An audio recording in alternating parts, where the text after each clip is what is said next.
شروع اللہ کا نام لے کر جو بڑا مہربان نہایت رحم والا ہے۔ یاسین، قسم ہے قرآن کی جو حکمت سے بھرا ہوا ہے۔ اے محمد صلی اللہ علیہ وآلہ وسلم، بے شک تم پیغمبروں میں سے ہو، سیدھے رستے پر۔ یہ اللہ غالب اور مہربان نے نازل کیا ہے تاکہ تم ان لوگوں کو جن کے باپ دادا کو خبردار نہیں کیا گیا تھا خبردار کر دو۔ وہ غفلت میں پڑے ہوئے ہیں، ان میں سے اکثر پر اللہ کی بات پوری ہو چکی ہے، سو وہ ایمان نہیں لائیں گے۔ ہم نے ان کی گردنوں میں توق ڈال رکھے ہیں اور وہ ٹھوڑیوں تک پھنسے ہوئے ہیں تو ان کے سر اوپر الٹ گئے ہیں، اور ہم نے ان کے آگے بھی دیوار بنا دی اور ان کے پیچھے بھی، پھر ان پر پردہ ڈال دیا تو یہ دیکھ نہیں سکتے۔ اور تم ان کو نصیحت کرو یا نہ کرو ان کے لیے برابر ہے، وہ ایمان نہیں لانے کے۔ تم تو صرف اس شخص کو نصیحت کر سکتے ہو جو نصیحت کی پیروی کرے اور اللہ سے غائبانہ ڈرے، سو اس کو مغفرت اور بڑے ثواب کی بشارت سنا دو۔ بے شک ہم مردوں کو زندہ کریں گے اور جو کچھ وہ آگے بھیج چکے اور جو ان کے نشان پیچھے رہ گئے ہم ان کو قلم بند کر لیتے ہیں، اور ہر چیز کو ہم نے کتاب روشن یعنی لوح محفوظ میں لکھ رکھا ہے۔ اور ان سے گاؤں والوں کا قصہ بیان کرو جب ان کے پاس پیغمبر آئے، یعنی جب ہم نے ان کی طرف 2 پیغمبر بھیجے تو انہوں نے ان کو جھٹلایا۔ پھر ہم نے تیسرے سے تقویت دی تو انہوں نے کہا کہ ہم تمہاری طرف پیغمبر ہو کر آئے ہیں۔ وہ بولے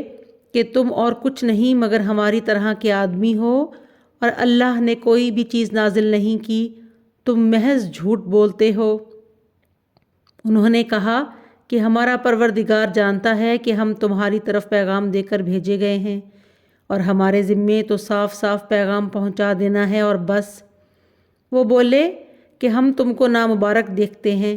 اگر تم باز نہ ہوگے تو ہم تمہیں سنسار کر دیں گے اور تم کو ہم سے دکھ دینے والا عذاب پہنچے گا۔ انہوں نے کہا کہ تمہاری نحوست تمہارے ساتھ ہے، کیا اس لیے کہ تم کو نصیحت کی گئی، بلکہ تم ایسے لوگ ہو جو حد سے تجاوز کر گئے ہو۔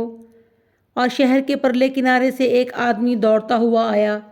کہنے لگا کہ اے میری قوم، پیغمبروں کے پیچھے چلو، ایسوں کے جو تم سے صلہ نہیں مانگتے اور وہ سیدھے رستے پر ہیں۔ اور مجھے کیا ہے کہ میں اس کی پرستش نہ کروں جس نے مجھے پیدا کیا، اور اسی کی طرف تم کو لوٹ کر جانا ہے۔ کیا میں اس کو چھوڑ کر اوروں کو معبود بناؤں؟ اگر اللہ میرے حق میں نقصان کرنا چاہے تو ان کی سفارش مجھے کچھ بھی فائدہ نہ دے سکے اور نہ وہ مجھے چھڑا ہی سکیں، تب تو میں صریح گمراہی میں مبتلا ہو گیا۔ میں تمہارے پروردگار پر ایمان لایا ہوں، سو میری بات سن رکھو۔ حکم ہوا کہ بہشت میں داخل ہو جا۔ بولا کاش میری قوم کو خبر ہو کہ اللہ نے مجھے بخش دیا اور عزت والوں میں کیا، اور ہم نے اس کے بعد اس کی قوم پر کوئی لشکر نہیں اتارا اور نہ ہم اتارنے والے تھے ہی، وہ تو صرف ایک چنگاڑ تھی، سو وہ اس سے ناگہاں بجھ کر رہ گئے۔ بندوں پر افسوس ہے کہ ان کے پاس کوئی پیغمبر نہیں آتا مگر اس سے مذاق کرتے ہیں۔ کیا انہوں نے نہیں دیکھا کہ ہم نے ان سے پہلے بہت سے لوگوں کو ہلاک کر دیا تھا؟ اب وہ ان کی طرف لوٹ کر نہیں آئیں گے، اور سب کے سب ہمارے روبرو حاضر کیے جائیں گے۔ اور ایک نشانی ان کے لیے زمین مردہ ہے کہ ہم نے اس کو زندہ کیا اور اس میں سے اناج اگایا، پھر یہ اس میں سے کھاتے ہیں، اور اس میں کھجوروں اور انگوروں کے باغ پیدا کیے اور اس میں چشمے جاری کر دیے تاکہ یہ ان کے پھل کھائیں، اور ان کے ہاتھوں نے تو ان کو نہیں بنایا، تو پھر کیا یہ شکر نہیں کرتے؟ وہ اللہ پاک ہے جس نے زمین کی نباتات کے اور خود ان کے اور جن چیزوں کی ان کو خبر نہیں سب کے جوڑے بنائے۔ اور ایک نشانی ان کے لیے رات ہے کہ اس میں سے ہم دن کو کھینچ لیتے ہیں تو اس وقت ان پر اندھیرا چھا جاتا ہے، اور سورج اپنے مقرر رستے پر چلتا رہتا ہے، غالب اور دانا کا مقرر کیا ہوا اندازہ ہے، اور چاند کی بھی ہم نے منزلیں مقرر کر دیں، یہاں تک کہ گھٹتے گھٹتے کھجور کی پرانی شاخ کی طرح ہو جاتا ہے۔ نہ تو سورج ہی سے ہو سکتا ہے کہ چاند کو جا پکڑے، اور نہ رات ہی دن سے پہلے آ سکتی ہے، اور سب اپنے اپنے دائرے میں تیر رہے ہیں۔ اور ایک نشانی ان کے لیے یہ ہے کہ ہم نے ان کی اولاد کو بھری ہوئی کشتی میں سوار کیا،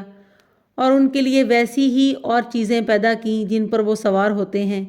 اگر ہم چاہیں تو ان کو غرق کر دیں، پھر نہ تو ان کا کوئی فریاد رس ہو اور نہ ان کو رہائی ملے، مگر یہ ہماری رحمت اور ایک مدت تک کے لیے فائدے میں ہے۔ اور جب ان سے کہا جاتا ہے کہ جو تمہارے آگے اور جو تمہارے پیچھے ہے اس سے ڈرو تاکہ تم پر رحم کیا جائے، اور ان کے پاس ان کے پروردگار کی طرف سے کوئی نشانی نہیں آتی مگر اس سے منہ پھیر لیتے ہیں۔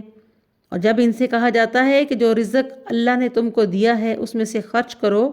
تو کافر مومنوں سے کہتے ہیں کہ بھلا ہم ان لوگوں کو کھانا کھلائیں جن کو اگر اللہ چاہتا تو خود کھلا دیتا، تم تو صریح غلطی میں ہو۔ اور کہتے ہیں کہ اگر تم سچ کہتے ہو تو یہ وعدہ کب پورا ہوگا؟ یہ تو ایک چنگاڑ کے منتظر ہیں جو ان کو اس حال میں کہ باہم جھگڑ رہے ہوں گے آ پکڑے گی، پھر نہ تو وصیت کر سکیں گے اور نہ اپنے گھر والوں میں واپس جا سکیں گے، اور جس وقت سور پھونکا جائے گا یہ قبروں سے نکل کر اپنے پروردگار کی طرف دوڑ پڑیں گے، کہیں گے اے ہے ہمیں ہماری خواب گاہوں سے کس نے جگا اٹھایا، یہ وہی تو ہے جس کا اللہ نے وعدہ کیا تھا اور پیغمبروں نے سچ کہا تھا۔ صرف ایک زور کی آواز کا ہونا ہوگا کہ سب کے سب ہمارے روبرو آ حاضر ہوں گے۔ اس روز کسی شخص پر کچھ بھی ظلم نہیں کیا جائے گا اور تم کو بدلہ ویسا ہی ملے گا جیسے تم کام کرتے تھے۔ اہل جنت اس روز عیش و نشاط کے مشغلے میں ہوں گے، وہ بھی اور ان کی بیویاں بھی سایوں میں تختوں پر تکیہ لگائے بیٹھے ہوں گے، وہاں ان کے لیے میوے اور جو چاہیں گے موجود ہوگا۔ پروردگار مہربان کی طرف سے سلام کہا جائے گا، اور گناہ گارو تم آج الگ ہو جاؤ۔ اے آدم کی اولاد، ہم نے تم سے کہہ نہیں دیا تھا کہ شیطان کو نہ پوجنا، وہ تمہارا کھلا دشمن ہے، اور یہ کہ میری ہی عبادت کرنا یہی سیدھا رستہ ہے، اور اس نے تم میں سے بہت سی خلقت کو گمراہ کر دیا تھا، تو کیا تم سمجھتے نہیں تھے؟ یہی وہ جہنم ہے جس کی تمہیں خبر دی جاتی تھی، سو جو تم کفر کرتے رہے ہو اس کے بدلے آج اس میں داخل ہو جاؤ۔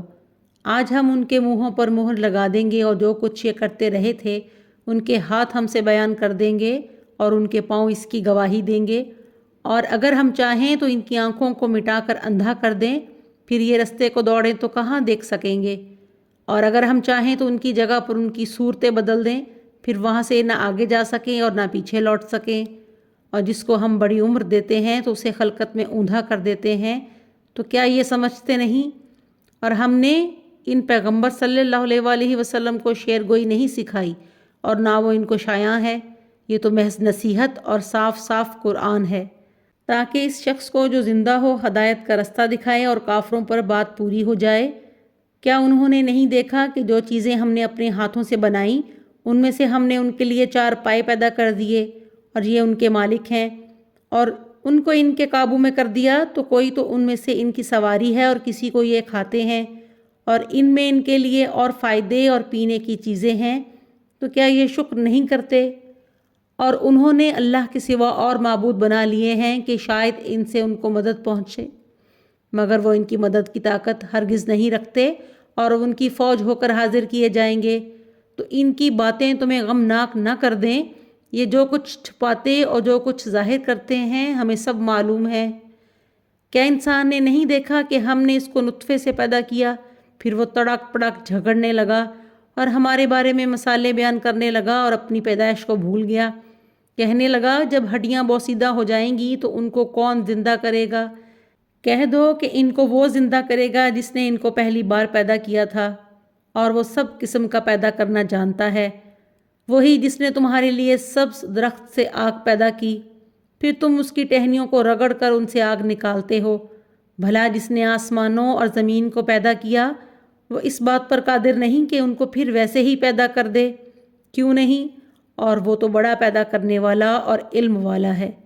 اس کی شان یہ ہے کہ جب وہ کسی چیز کا ارادہ کرتا ہے تو اس سے فرما دیتا ہے کہ ہو جا تو وہ ہو جاتی ہے۔